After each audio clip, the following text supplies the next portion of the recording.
2 years అయింది మీకు project up చెప్పి. Okay sir. Sorry, sir. Sorry sir. Soon we'll try to complete this. I don't need your excuses.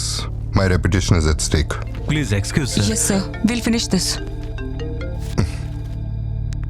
I'll give you 3 months time. Thank you sir. If Okay, you sir. don't complete it by then, I don't need your services. Thank you very much sir. Thanks a lot, sir. Hello? Hello, is this mister తిలకాదిత్య?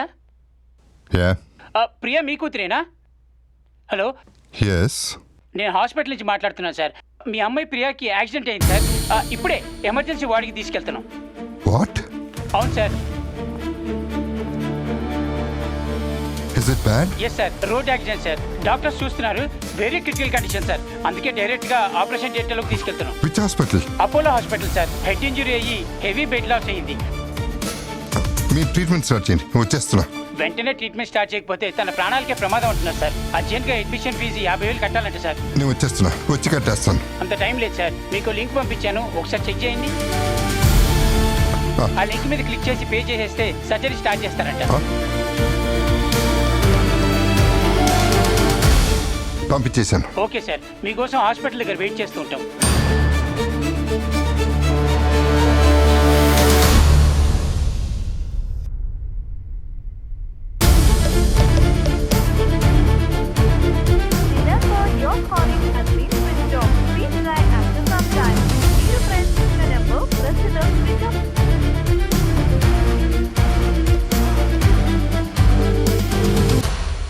Hi dad.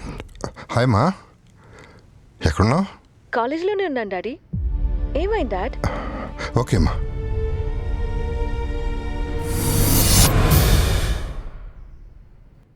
మీ బంధువులు స్నేహితులు ఏదో నేరం చేశారని వారు arrest కాకుండా ఉండాలంటే మీరు డబ్బులు పంపించాలని అనేక రకాల ఫోన్ కాల్స్ మీకు వస్తూ ఉంటాయి.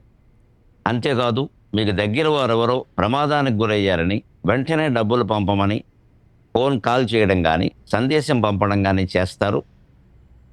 ఇలాంటివి నమ్మి ఎట్టి పరిస్థితుల్లోనూ డబ్బులు బదిలీ చేయవద్దు.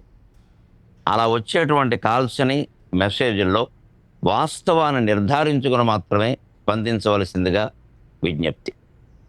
అనుకోంది ఏదైనా జరిగితే ఫిర్యాదు చేయవలసి వస్తే 1930, మళ్ళీ చెబుతున్నాను, 1930 నెంబర్కి కాల్ చేసి ఫిర్యాదు చేయండి. లేదా సమీపంలో ఉన్న పోలీస్ స్టేషన్, ప్రత్యేకించి సైబర్ క్రైమ్ స్టేషన్లో ఫిర్యాదు చేయొచ్చు. అంతేకాకుండా మీ బ్యాంకు వారికి సమాచారం ఇవ్వడం మర్చిపోకండి. సెలవు.